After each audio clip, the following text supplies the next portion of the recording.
Welcome to the Welskynn podcast. This is episode 7, titled The Father Wound, Evaluating the Existential Effects on Sons and Daughters, or the Negative Outcome of Poor Fathering on Their Offspring. As the title of this episode suggests, this will be a deep exploration of the main topic at hand. As a disclaimer, this episode contains disturbing content related to the physical abuse and neglect of children. I hope you will join me and listen to this content, for the theme of this episode is existentially important, and it covers the whole of human history. The term father wound refers to either men or women who have had a negative and or traumatic relationship with their father that has affected them in a harmful manner, often impacting their self-image and the way they view themselves existentially in the world. It does not have to be abusive necessarily, though the relationship between son or daughter to their father in the context of this term means the father has left a damaging effect on his offspring. The subject is interesting because it is, in fact, a widespread issue. Many men and many women have, whether or not they realize it, a father wound. It is a ubiquitous problem in the Western world, if not quite literally encompassing the whole world. I watched a documentary some time ago titled Absent, a film by Justin Hunt, exploring the effects on both boys and girls, and thus men and women as they progress further into society, who grew up without a father, or who grew up with an abusive and or emotionally unavailable father. For those who have studied the effects parents have on their children, along with the downstream effects it has on the latter generations, the documentary acts as a tool to remind any nation, whether Western or otherwise, that children need a healthy father in their lives. The family is the root of any nation. However, there are many roots within any single nation. Thus, the more roots are destroyed, the greater the chance of the nation as a whole dilapidating and eventually being extirpated. Therefore, the logical conclusion would follow that the more healthy roots there are in a nation, the greater the chance of that nation thriving. An aspect of the documentary which is most notable is the rite of passage, or how one inducts a boy into manhood. In other words, where's the marker that differentiates the boy from the man? With girls, it is more obvious, as they are often, culturally speaking, viewed as entering womanhood when they begin to bleed. However, with boys, at least in the Western world, or in America, it would seem that puberty has not been a clear marker for this rite of passage into manhood. Now, there is something called a hafada piercing, which is a piercing through the skin of the scrotum on one side, having the symbolic purpose of ensuring that the testicles never retract into the groin. And this was traditionally practiced at a boy's turn to puberty.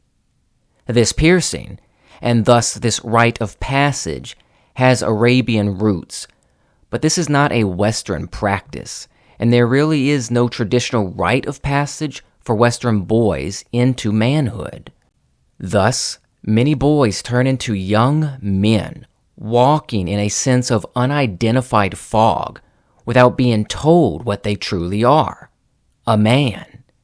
And, as they have not received that notification from their own father, it's like cutting males open, allowing them to enter the world as internal boys dressed externally like men, without the certification of manhood, and they ambulate with this open wound. And they themselves often fail to notice this father wound and how it infects many facets of their lives, including within their own family unit, their professional careers, or otherwise. They are nescient of how their own father has, even on a deeply subconscious level, influenced the way they parent their own children and how they interact with their own romantic partner or wife. But this notification of manhood is not merely from a biological standpoint, but from a spiritual or even philosophical one. And part of this notification, by natural consequence, is that the boy no longer views himself as a boy, but as a man. And with this, certain traits which distinguish a boy from a man.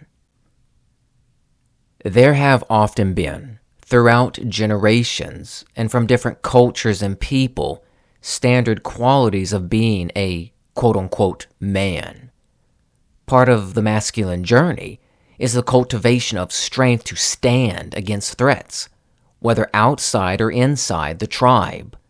Other aspects include loyalty to parents and family, tribe, or a nation, cultivating honor and valor in the face of death, and many other typical tropes that have made up society since Genesis.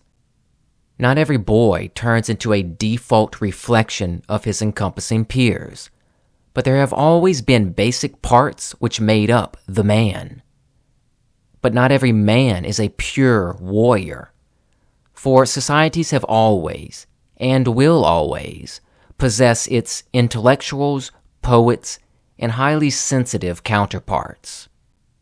Though, even within these breeds of men, there is the masculine journey, and without its journey being efficacious, these men are negated key elements that were specially created for their very existence, and they cannot naturally be endowed by the female.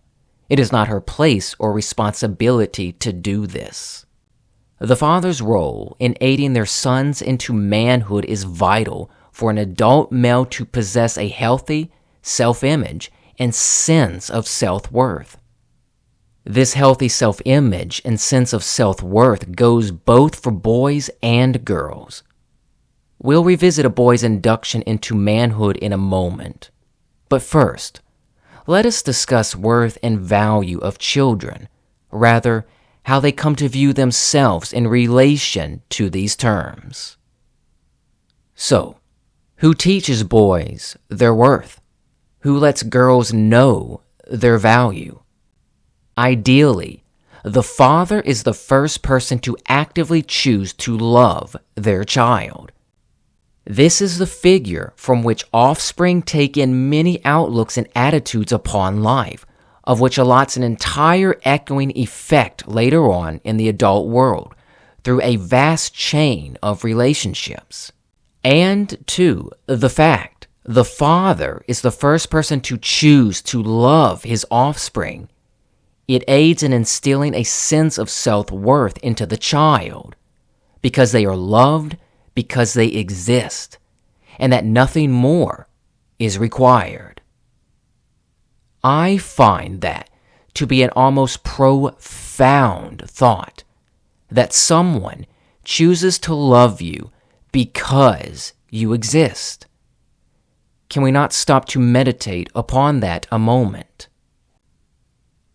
How often, especially in this rampant capitalistic society, can such an environment cause you to feel or believe that you must earn love in this world?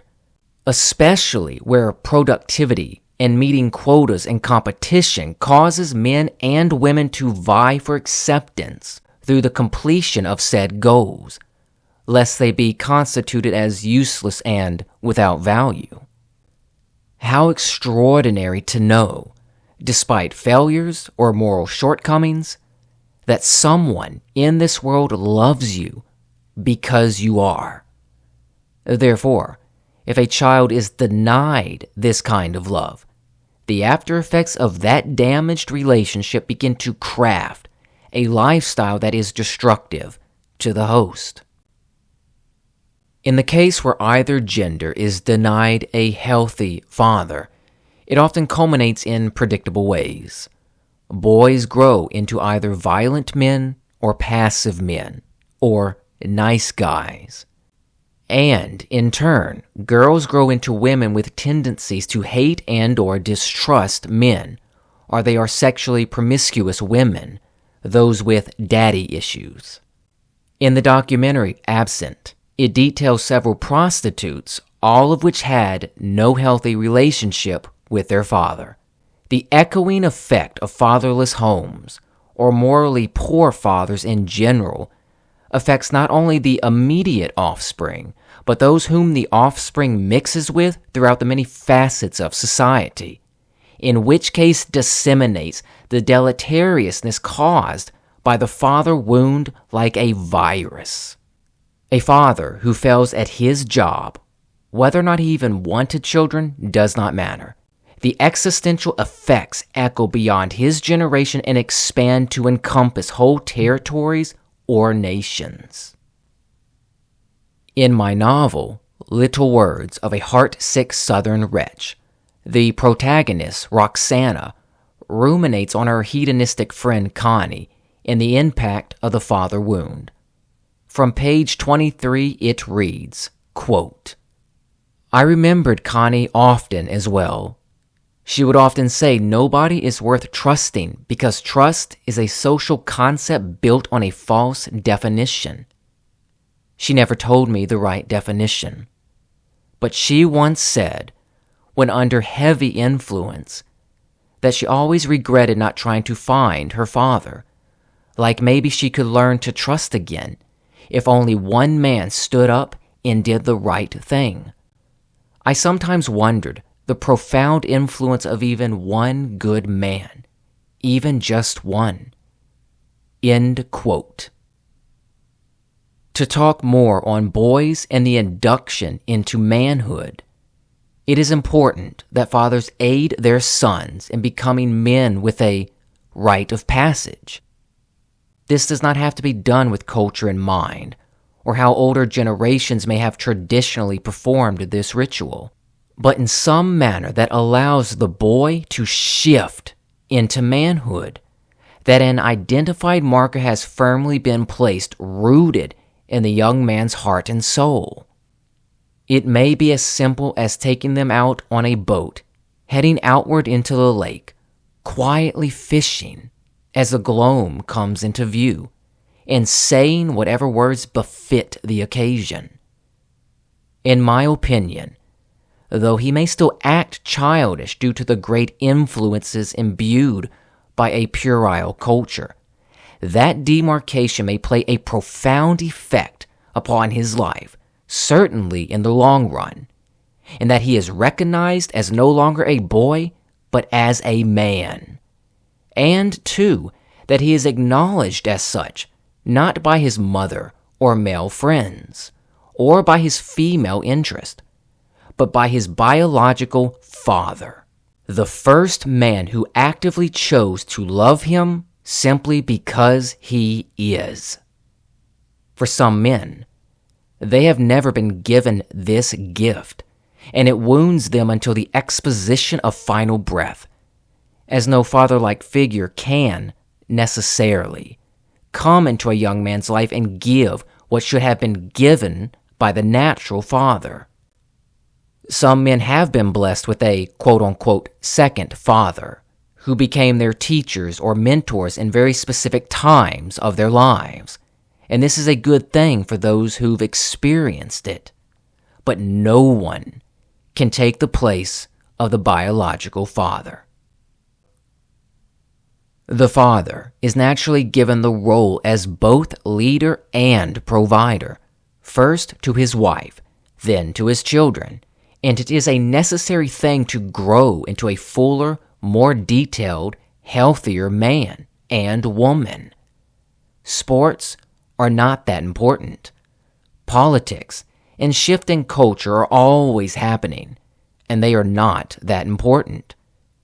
Even with controversy, finances are not as important as being the leader of a household, but part and parcel of that is the healthy cultivation of his children. And yes, finances and subsequent responsibilities are also part of being a household leader and provider. But a poor man can have succeeded in having raised his children far better than a rich man. Money is not always that important. Being a provider goes beyond money. It extends into the emotional and the spiritual. That also twines itself with being a good leader. So, taking a right-hand turn, I want to talk about nice guy syndrome. The nice guy syndrome refers to a man who is usually passive with women. Specifically, he always bends to the woman's will. There is this sense that, in fact, she can never do any wrong.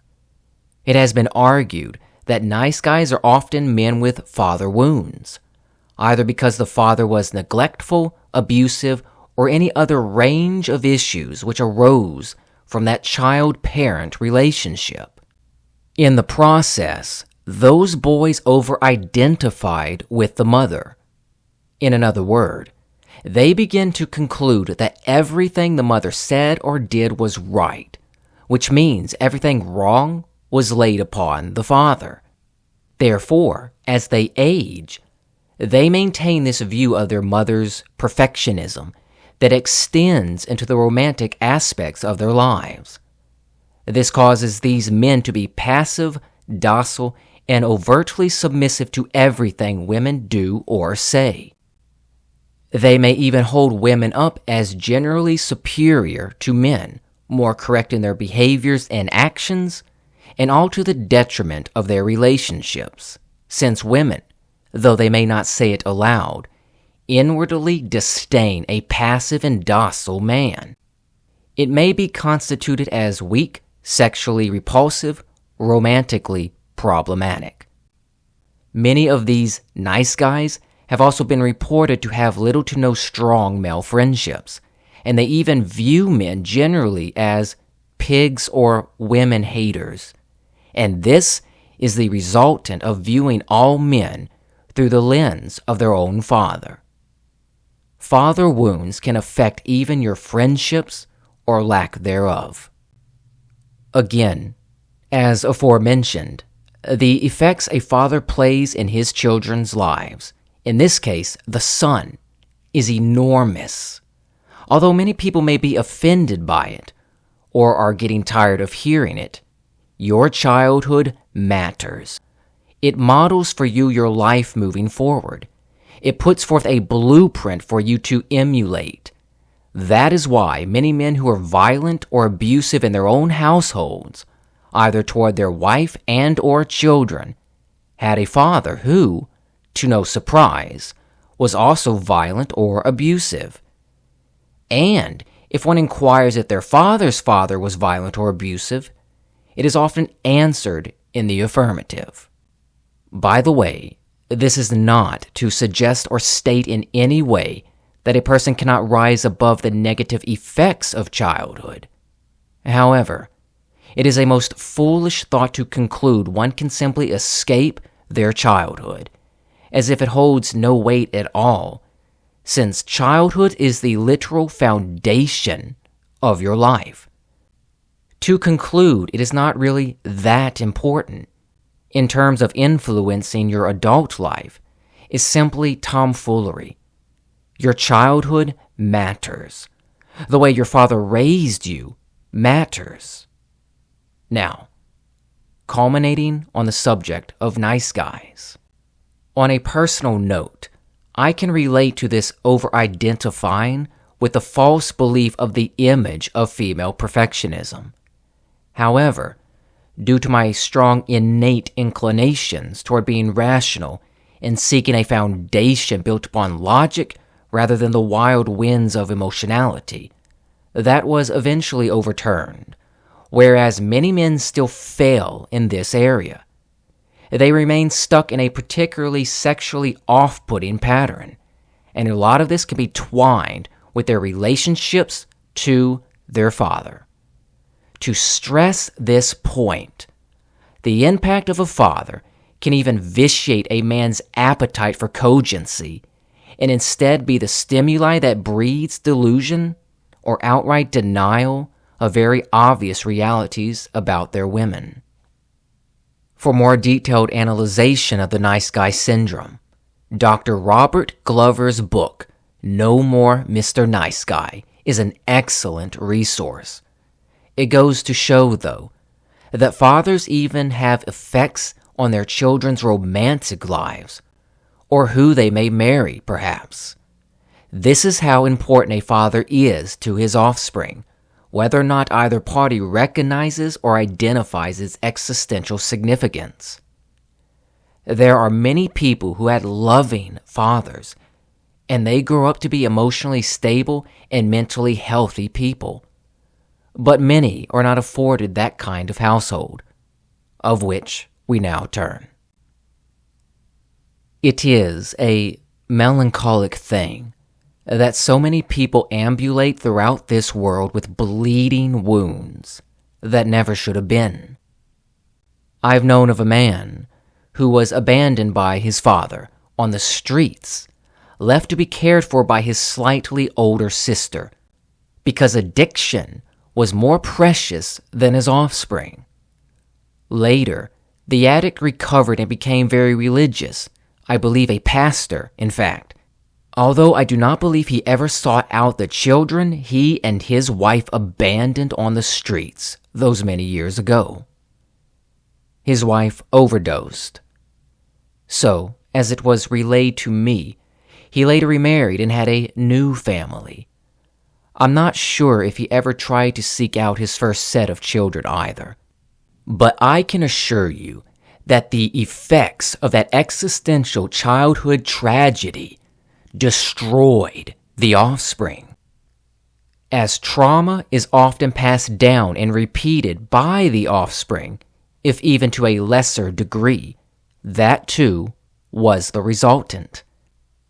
This man's parents were addicts, so he also became an addict, though he eventually overcame one of the stronger drugs because the fear of losing his partner, which he referred to as his wife, though they were not legally married, helped him defeat that particular addiction.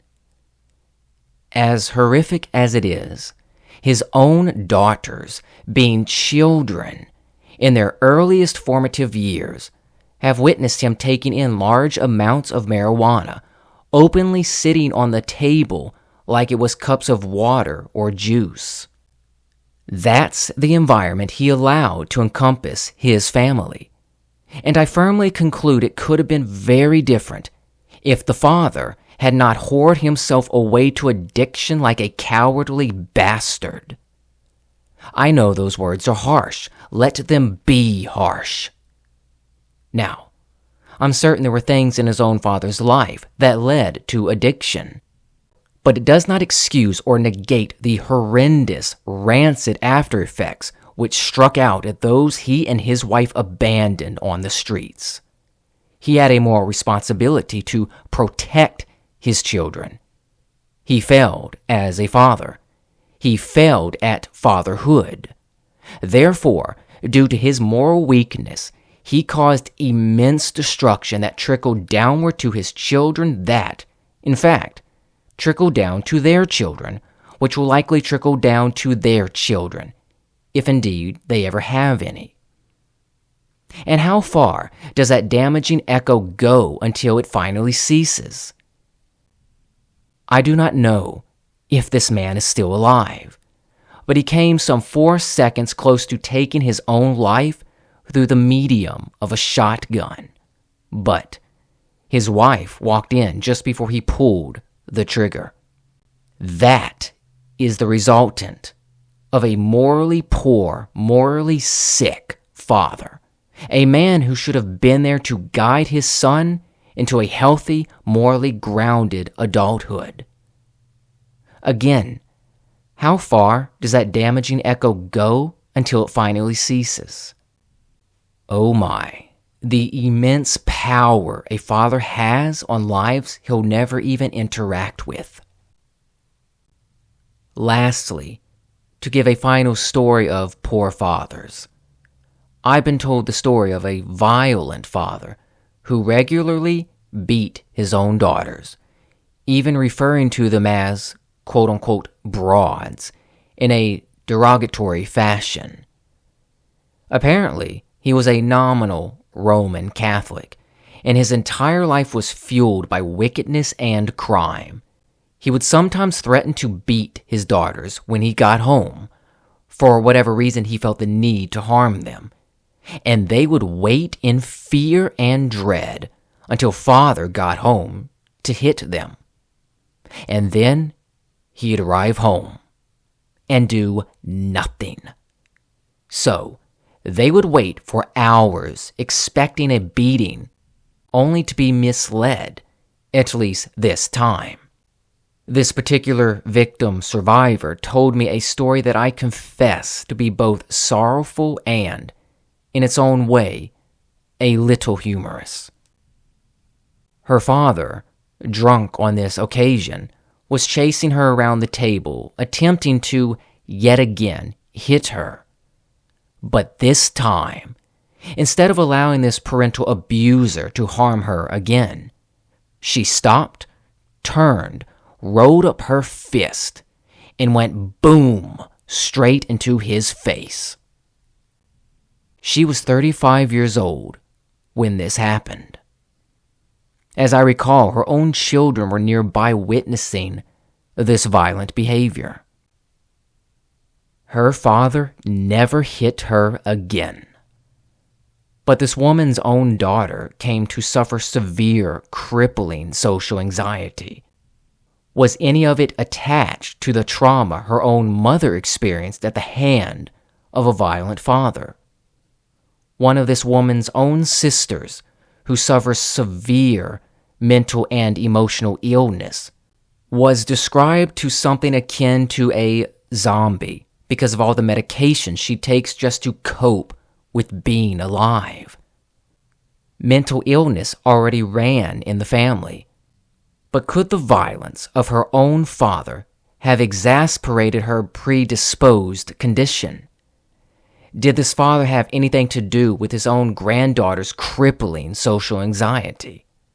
Or his other daughter's copious bottles of pills in order to cope with being alive? I should think so. A damaged father's actions, or lack thereof, can cascade upon his offspring and his offspring's offspring. Fatherhood is so vitally important, both for sons and definitely for their daughters. Let us talk now on father-daughter relationships and teen motherhood. Many teen mothers have been impregnated by a man who walked away from his responsibilities. Let it be clear, the moment a man sticks his penis into a woman, if that woman becomes pregnant, it automatically becomes both parties' responsibility to raise that child, not to abort them, but to raise them. I suppose giving the child up for adoption is optional, and I do not find it an immoral decision, but it is the only other option aside from raising the child themselves. But how often does teen pregnancy occur? Part of it is sexual promiscuity. Another part of it is a lack of safe sex. Why? Because many men don't care about the natural consequences of unprotected sex. They only want to pop off and flee when life happens. The women allow the man inside without a deeper understanding of the very real connupances of that intimate act, and they may do so in search of existential validation through the medium of coitus. So, teen pregnancy rages throughout America. Otto Kelly gave a TED Talk on the subject of fatherless homes.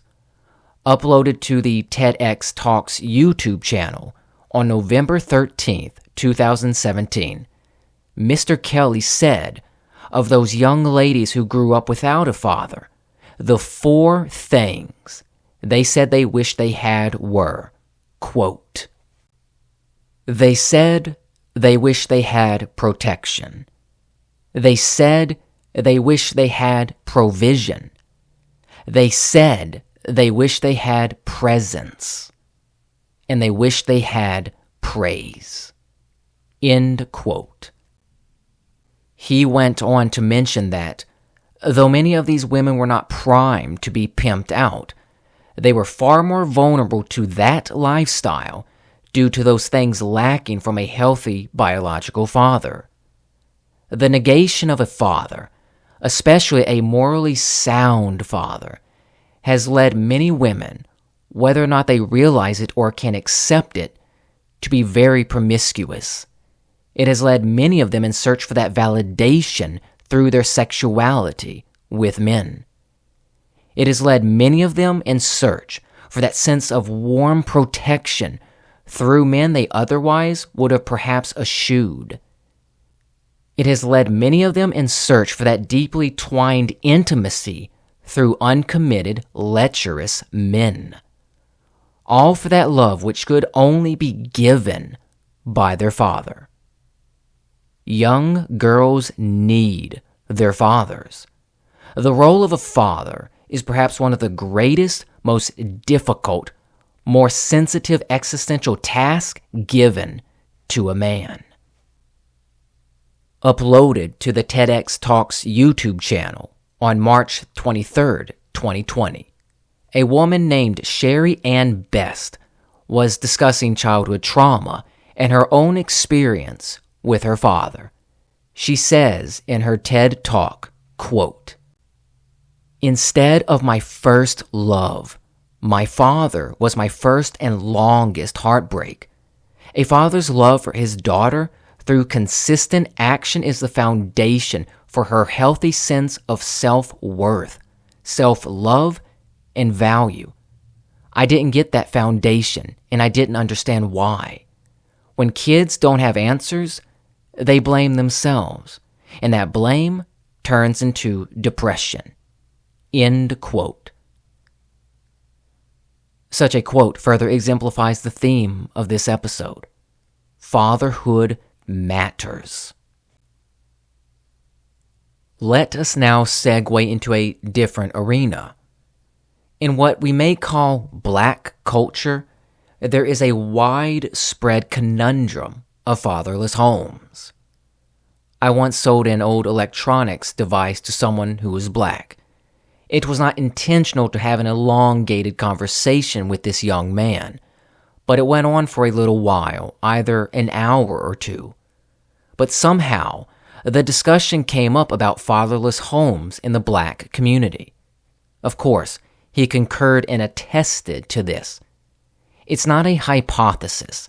It's factual. I've come across a video or two of what appeared to be a black mother physically wailing on her son, and a much older son too, acting like a rampaging animal. These videos are ultra disturbing because you act as witness to something, in many ways, very, very unnatural. Biological mothers don't assault their offspring like that. And yet, despite whether these videos in question are authentic or not, I believe they sadly are. Many young black men are being raised with emotionally unstable, obnoxious, heavy-handed women.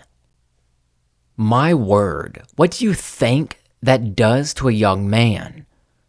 What kind of psychological effect does that have on his self-esteem and his self-image as human, as man? These types of young men, these young black men, often grow up with a lot of tendencies toward violence. There has been great debate about the incredibly high violent crime rates within predominantly black areas. And black-on-black crime is not a novelty. It is the norm in many places in America. There are, as ridiculous as it is, many black people who find such intel offensive. But it doesn't seem worth giving heed, as some people will never choose to see that the house is clearly on fire, and it's staring them face to face.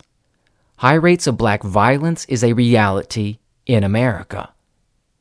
Now, I am not suggesting black mothers are the only reasoning for the many violent symptomologies within young black men. But I do believe it is immensely destructive, even playing a significant role in the course of their entire adulthood, since it models a disposition that, once upset or offended, it only knows how to enact violence to cope with what has caused the offense. Women are, by nature, more emotional. What happens then if a healthy and stable father is negated from the home, where the mother is more prone toward emotional instability and unhinged physicality? Well, I imagine she is allowed to go on her temper tantrums well into her son, either physically or verbally, and that emotional disposition is then imparted into that young man's hard wiring, especially if he is significantly young and his brain is still under great development. The logical conclusion is a grown man without control of his own visceral feelings. Violence is the resultant.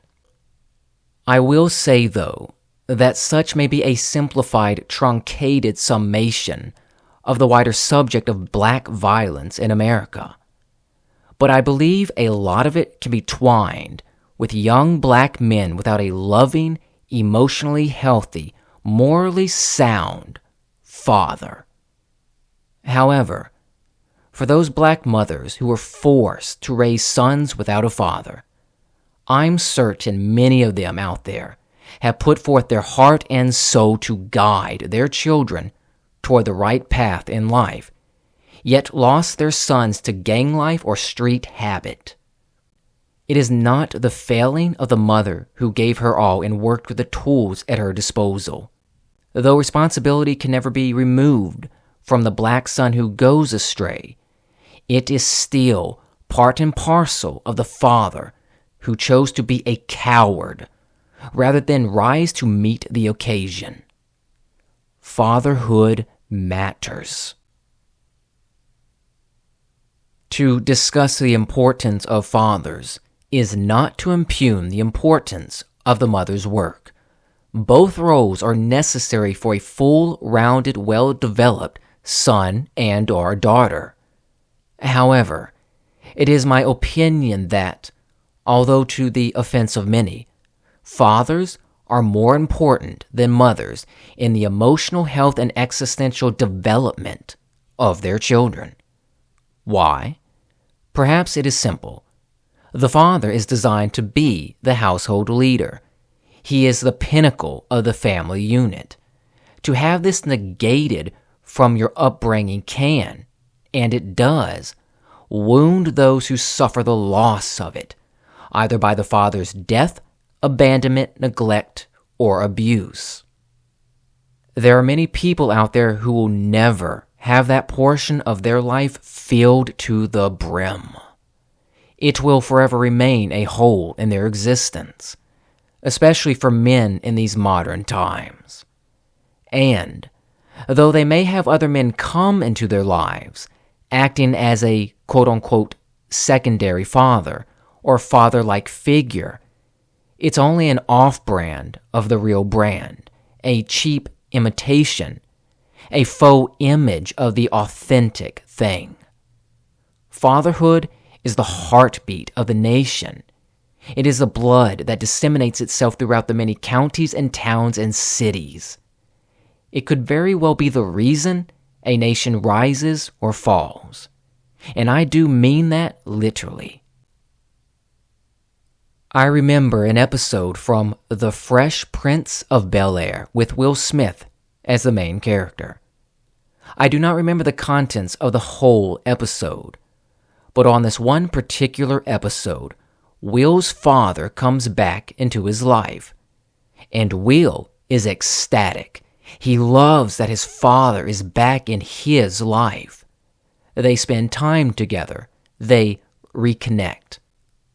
Toward the culmination of this episode, Will's father was going to leave and take Will with him. So, given the overall theme of this episode, how do you think that played out? His father met with Will's Uncle Phil, who really acted like Will's adopted father, and communicated to him that, basically, he would not be taking Will with him.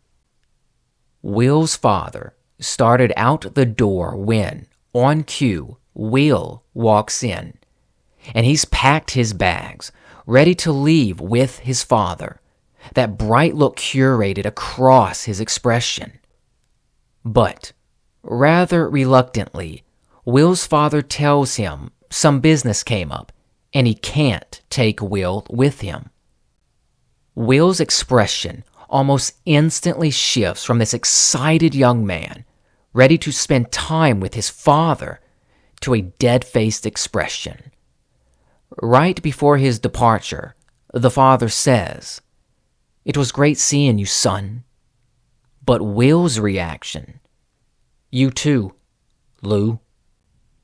Instead of identifying him as father, he calls him by his first legal name. This shows the inward attitude and emotion Will feels in this moment. He doesn't see a father standing before him. No, he just sees some man claiming fatherhood. After the father departs, Will's Uncle Phil apologizes to Will, and he says it's okay to be angry. Will then goes on with this, "Why should I be angry, right?" as he begins to list off all the things he's done on his own without his father. He says he learned how to shoot basketball without him, got through his first date without him, learned how to drive, learned how to shave, learned how to fight without him. Then he says he had 14 great birthdays without him, before turning in the direction where his father walked out and shouts, in this very emotional moment, "To hell with him." Will then declares that he'll marry himself a beautiful woman, have a lot of kids, and that he'll be a better father than his father ever was to him. But he then says to Uncle Phil, "How come he don't want me, man?" In that moment, his uncle pulls him in and hugs him, with Will reciprocating. The episode concludes. For those who are abandoned by their fathers, I believe that one scene from The Fresh Prince of Bel-Air captures the emotional essence, the raw inward attitude of how traumatic and existentially damaging a father wound can really be. I do not know if I'll ever be a father. I do not know if I'll find myself taking on the role of a second father to someone. But what a task and what a thought that I could be responsible for either aiding in the healthy cultivation of someone or being the causation of their damage. Being physically present is not enough. Work and paying the month's rent is important, but it's not enough. If a father's first job is not the cultivation of his children into emotionally healthy and morally sound individuals, then he has failed at fatherhood. And those effects can last a lifetime, even with reconciliation later in adult life with parent to child. And other forms of mental aid, such as therapy, may not always fully heal the scars of a father wound, because it is a wound that runs deep, often without ever being noticed or addressed by the host. There are some tasks that literally shape an entire country, in fatherhood is such a task. Again, I feel it bears repeating, since many people, perhaps out of guilt or callousness, will review their childhood and conclude they had a good father. Because he paid the month's rent, because he put food on the table, because he was physically present from time to time, because he played with them, he sometimes aided them with homework, he was, quote-unquote, around. However, and with a great and mighty criticism, this is a very low bar in relation to having a good father who was great at fatherhood. This is not to encourage resentment, but it can be a significant and worthy investigation, especially for those who are, or who may one day be, a father. On June 27th, 2024, on the Warrior Poet Society's YouTube channel, the guest, Josh McPherson, said, quote, "Here's the question I'll ask kids all the time.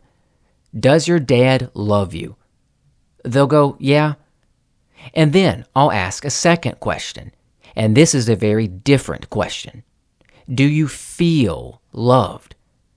8 out of 10 times they'll go, "Well, not really, but I know he loves me." End quote. In being asked the secondary question, they drew a breath of hesitation.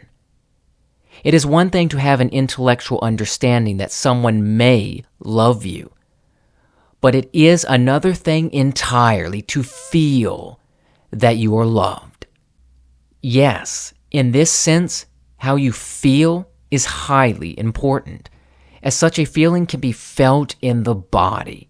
It is a visceral understanding, not merely head knowledge. I found that to be rather telling. One can intellectualize that they are loved, but do you feel loved? In relation to the question posed by Josh McPherson, the former is, in a sense, rote belief. The latter is experiential.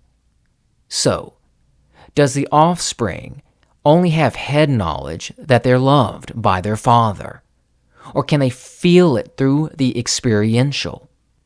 And if such is lacking in the child's life, one may be prompted to inquire as to why that is.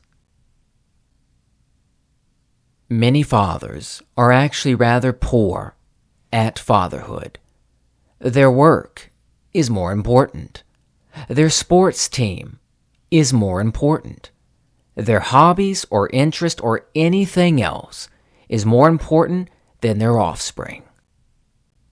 Does the father know what their son or daughter is currently going through, existentially speaking?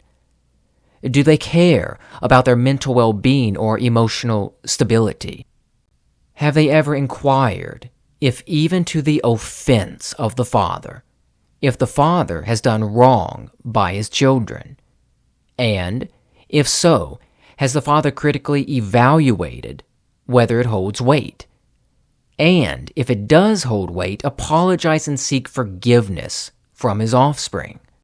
For anyone who spends an elongated period of time around someone will, at some point, sin against them. Thus, it is more than probable that fathers sin against their children, and they could owe them an apology, thus acting as an example of how to operate in this world when they, the offspring, sin against and do wrong against others. If a child is going through emotional pain, does the father seek to really understand why it is so? Or do they assume they're playing games or being over-dramatic and shove it aside? Do they ever inquire whether they prepare their son or their daughter for the real world? Did they discuss money openly and honestly and seek to instill financial wisdom in them?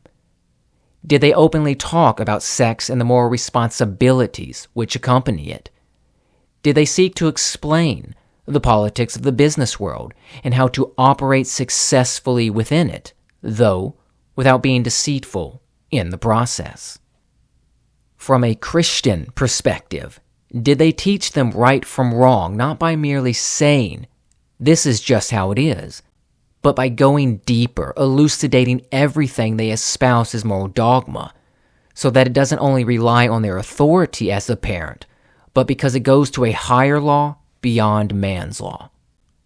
Were they patient when they couldn't understand why their offspring acted inappropriately or why they've disrespected them? Were they only punitive, or did they espouse grace over them? Did they ever ask what kind of music their children were into? Is it positive music? Is it negative music? If the latter, did they seek to understand why that is? Or was the music itself such a moral blockade that the subject only remained at surface level? Did the father not only tell them, but show them their value as a son or daughter, as a human being made in the image of the sovereign Lord? Did they protect their offspring when necessary for their own good, but also allow them to taste the burning fires of bad decisions on their own, so that they may learn the paths of good and evil, without always having their father there to stop the natural consequences of poor decision-making? Does it not require that when learning to ride a bike, you must fall and scrape your knee a few times before you begin to understand the best way forward in order to avoid falling again? Oh my, such is the weight of fatherhood. I hesitate to say it aloud, although I conclude it is true. My father failed me. He failed at fatherhood. Upon immense rumination, deeply and holistically evaluating those very vital years, I have reached my verdict. To provide an example, when I was around 10 or 11 years of age, I began a cultivation of suicidal ideation. I started having severe nightmares during this time too, of which followed me into my adult life. I was heading toward depression. My emotional health was declining. And I was a very angry young man during my high school career, of which really had its root, germination, and proliferation in my very young developing years. But I communicated, in my own way, this emotional damage to my mother. So she was the first to know, at age 10 or 11, that something was wrong. Such emotional travesty had her waking in the night watch, covered in cold sweats, because her son was in emotional distress and was talking about killing himself. It was later communicated to me, in my adult life, that my father said I was, quote-unquote, playing games, and he wasn't going to entertain them. Fascinating, isn't it? For who would have imagined that, given we were homeschooled, and given that we rarely spent time away from our own household, outside church or karate classes, that whatever was disturbing me, that whatever was haunting me, that whatever was wounding me, that whatever was pushing me to this extreme form of desperate escape, it was coming not outside that house, but within that house. The father wound runs deep, and though a grown adult must take responsibilities for their own actions, or lack thereof, how often were those actions aided by the stimuli of one who was tasked with guiding them aright? I cannot recall any induction into my manhood given to me by my father. Thus, my own masculine journey was, in many ways, if not almost entirely, taken alone, without help, without guidance. Now, I had a quote-unquote second father come into my life, and he left a deep impression on me that was, in many ways, very positive, which shall likely follow me to my grave. Although I am grateful for what I was given from this man, he still was not my biological father.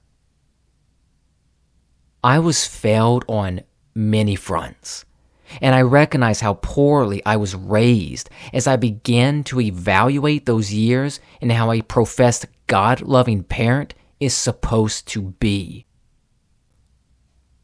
I was not given the tools I needed to meet the adult world and thrive. I was not raised in such a manner as to allot to me the prospect of existential flourishment from the outset.